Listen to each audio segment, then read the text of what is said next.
everyone, my name is Luna and today we're talking about all the wild stuff that happened in episode 107 of campaign 3 of Critical Role, Under the Archheart's Eye. This video is sponsored by the captivating book series Crimson Smoke and the Emerald Flame by Riley Rookhouse and Casey Norton. Before we jump into things, I just wanted to take a moment to clarify a little bit about my videos moving forward because I realized that I think I was confusing some people. So right now I'm aiming to make 2 videos per episode. The first one is like this one where I sort of explain any important bits of lore, look at any theories around the episode, and also just like gush about my favorite moments. These videos will generally come out on Mondays around the same time that the episode drops on YouTube. And the second kind of video is a straightforward recap and highlights video where I cover things blow by blow and include clips of all the important bits. Those videos will usually come out on Wednesdays to give you time to refresh your memory before the new episode of Critical Role drops. I'm in the process of sort of tidying up my thumbnails and my playlist to hopefully make that a little bit easier. But yes, I hope that helps. Alright, let's get into the video. So, as I predicted last week, things did mostly devolve into just a big old fight. However, we did see some solid attempts from Fearne to convince Sethuda and the emissary that they should turn on lewdness, or at the very least, know what lewdness has been doing to the Fae. And Sethuda makes them this offer, where if they turn on their allies and back him up, he will then back them up in the fight against lewdness, and then Fearne can become the vessel for Predathos and take control of it to their benefit. It's a pretty awful proposal though, to be honest, because they would be betraying so many allies, and a lot of people would die. There was some talk of pretending to take the deal and then reneging on it, but the problem was they were just like in the middle of this fight. They really didn't have any time to talk things through properly, and there was no clear consensus between the group, which is ultimately what led to this moment. Good boy. I'm gonna psychic lance Sorrow Lord when she does that. Oh shit! Did you have something else Okay. behind that? I was thinking of it. Oh, What okay. are you gonna do? No, go. Do your thing.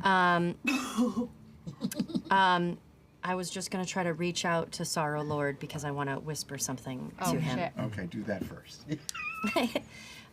Sure. Oh no. I'm gonna follow. Just real quick, if I see her do that, I've got to follow up to it. Okay. Oh yeah. Alright. So. So I just want to whisper something to him. I heard what you said. I have felt a fire inside. And I would like to learn. Please show me. Okay. Psychic glance. I'm sorry, Fearne. It's okay. Oh, while I think that psychic glance from Imogen was the right call, I really want to know what would have happened if Fearne had gone with Sethuda. Would she have stayed with him, meaning that Ashley would leave the table for a while? Would she, I don't know, have like tried to push him off Gloamglut mid-flight and tried to take the dragon for herself? I really hope that the next 4-sided dive has Ashley so that she can share what she was thinking in that moment and like what her plans were. It would have been very juicy. So Snowcone lewdness was destroyed, claiming to learn a little more every time, which is slightly disconcerting, and Sethuda and the unsealing emissary have been knocked unconscious. So I'm curious to see what Bell's Hells is going to do with them. I anticipate that maybe they will be taken back to Keyleth for interrogation by the Forum's forces, and hopefully they'll be able to get some like useful info out of them. If they follow through with their plan of leaving no survivors, then hopefully the Unsealing Court will pull their support of lewdness, undermining him just a little bit more. Okay, but let's talk about the last 30 minutes or so of the episode, which absolutely blew me away. We had this incredible moment where Matt left the table, and for a moment I thought maybe Brennan was coming back again to take over as a DM, but no, we get the Archheart themselves, Abu Bakr Salim. Oh my goodness The gracious. statue looks and regards each and every one of you, taking you all in, and stops at Briar's. Oh shit, I smashed your face. Now, if you're a little confused about what happened here, I'm guessing that you didn't watch Downfall. In that series, the cast played mortal avatars of the gods as they infiltrated Aeor, and Abu Bakr played the Archheart, god of beauty, art, and magic. And the weapon being created is the end. The end? Now tell me, what's wrong with the end? No, this is the thing about beauty, darling. It's all based on things that are finite. You desire the end? Yes, maybe I do. For the time that I have spent here, I have seen this, and I've witnessed it, and I've enjoyed it, and to think it could all be gone like that. That is beauty. It was a really great series and it provides a lot of context for this moment and Campaign 3 in general, so if you haven't watched it, you can check out my recaps of it right here. In the cooldown, Abubakar said that this was his first time behind the DM screen, and I never would have guessed that because he seemed so at ease and he really embodied the character of a god so perfectly. You know, he is a professional actor, so it isn't really too surprising, but I think it is still so commendable to sit behind that screen, you know, which has like got a lot of weight with it for the first time on a show, you know, like Critical Role. I really enjoyed how shocked the cast were when he walked in, but especially Travis. We're gonna have work. Travis said during the cooldown that it's generally pretty hard to keep secrets from him because, you know, he's the CEO of the company, but he had no idea that this was going to happen. Very fun. My favorite show isn't on this week. Where will I get my fantasy fix now? Perhaps we should go and annoy Mother. She loves it when we do that at 5 a.m. Yes, but for some reason she still locks us out of the room when we do that. Looking for something to fill the empty space when your favorite nerdy-ass voice actors are on break? Wait, who is that? It's me, the most beautiful mother, here to tell you about today's sponsor, the captivating book series Crimson Smoke and the Emerald Flame by authors Riley Rookhouse and Casey Norton. It's a high fantasy mystery perfect for fans of J.R.R. Tolkien and Arthur Conan Doyle. Crimson Smoke's first conscious memory is of their appearance in the woods outside of town on a backwater island. Their only friend, the reclusive half-Jojen investigator known as the Emerald Flame, plans to catch a thief in what he assumes will be a simple case. But when a government agent turns up dead, the pair soon find themselves on the hunt for much more dangerous prey. As the clues in the dead man's bed lead them deeper into the heart of the island, Crimson discovers there is more than one mystery to unravel. According to Emerald, Crimson is a being made of little more than light and magic, but the gender-fluid sidekick believes they are much more than that. They make a bet. If Crimson can solve the mystery of the secretive village hidden in the Highlands, Emerald will finally admit that Crimson is a person in their own right. With each new clue, however, Crimson learns more about their creator's tormented past and the history of the village itself. Emerald is keeping dark secrets of his own, and Crimson may have more in common with the murderer than either of them would have believed. Whoa, that sounds really cool.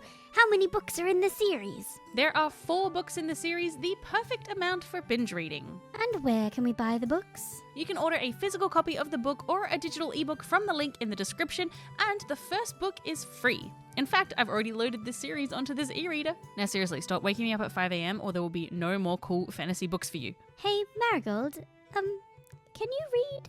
So the Archheart pulls the group into their domain and proposes a new plan to Bel's Hells, that they infiltrate the hallowed cage first, one of them steps up to become a vessel for Predathos, and then uses that supposed control over the entity to chase the gods out of the Exandrian galaxy, essentially.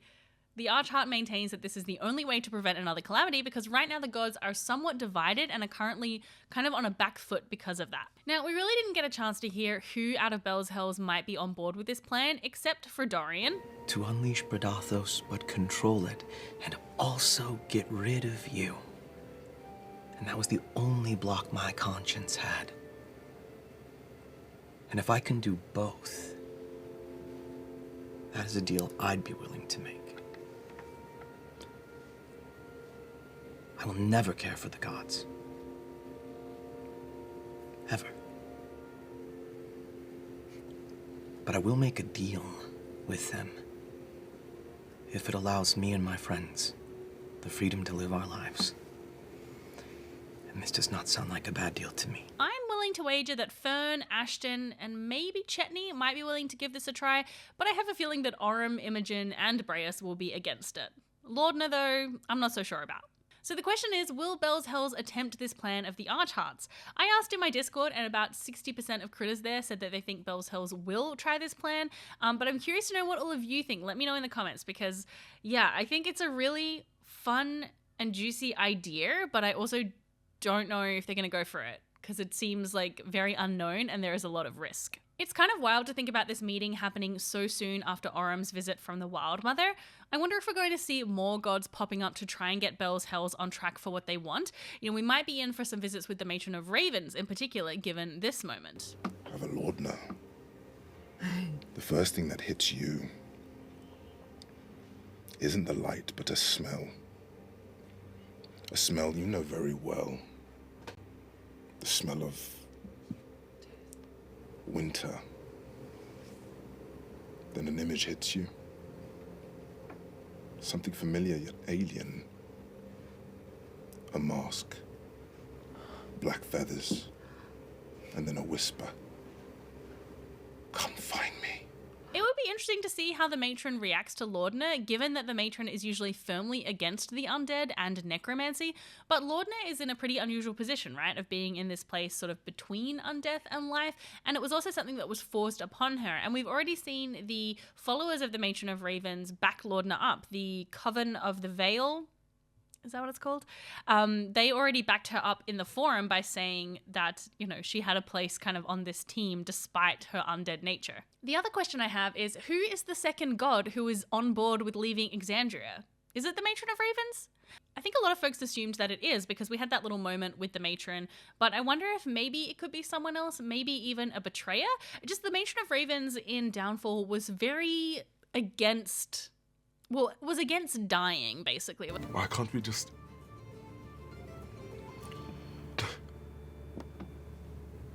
let it all happen and go and finish? I get up and I sit right next to Salaha. Very close to your face. If it's an end you want, darling, I can make that happen.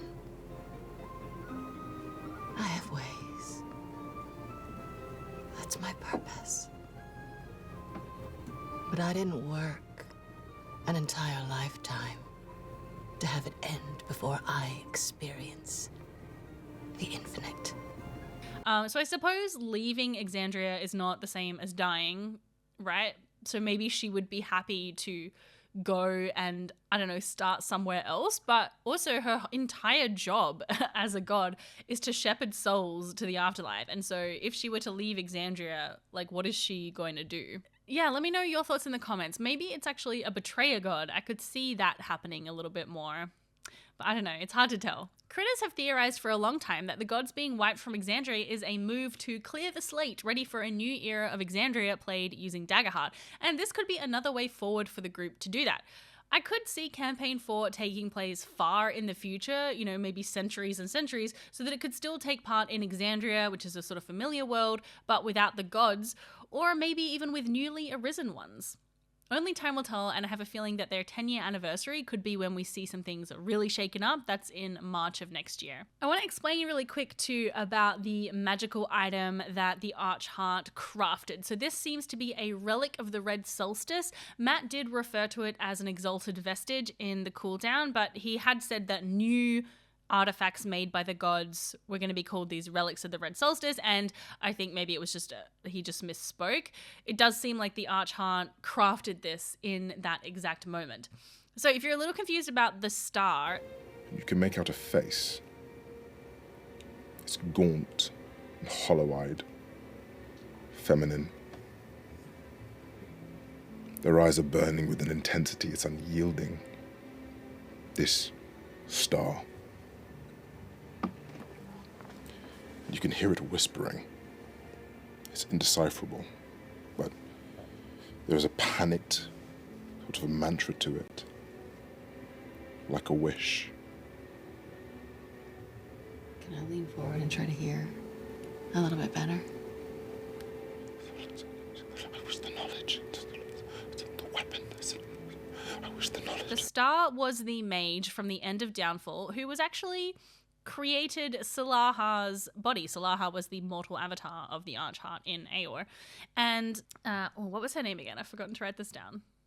Let me look that up real quick. Yes, so her name was Selena Arenves, and she was this really powerful mage of Aor, and right at the end of Downfall, she cast a wish spell, and her wish was to spread the knowledge of the Factorum Malleus, which is the weapon designed to kill a god, to basically the entire world. But that wish was kind of captured by the Archheart, and then he sent Selena through this portal to, we now know, the Archheart's realm, where she's obviously spent the last 1,000 years as a star obsessing over her wish, which is really messed up and awful. And so that was kind of this face in the star, was this mage. And yeah, I don't know, it was very disconcerting to me, as we know that the gods can be vengeful and things like that, but that just seems particularly cruel, and I doubt the Archheart felt it was that way, and obviously wanted to protect that knowledge. So you know, maybe it had something to do with that. It was definitely a really cool visual though. But yeah, so that's who that was in case you were a little confused. Thank you again to today's sponsor, the book series Crimson Smoke and the Emerald Flame by authors Riley Rookhouse and Casey Norton. Make sure you head to the link in the description to download the first book, Tale of the Hidden Village, for free. And if you need a refresher for all that juicy lore from Downfall, you can check out my videos on that series right here. Bye! Charge up its. Actually, let's see if it gets it back. Actually, so let's get a recharge. Yeah, no, it gets it back. Whoa! Famous last word.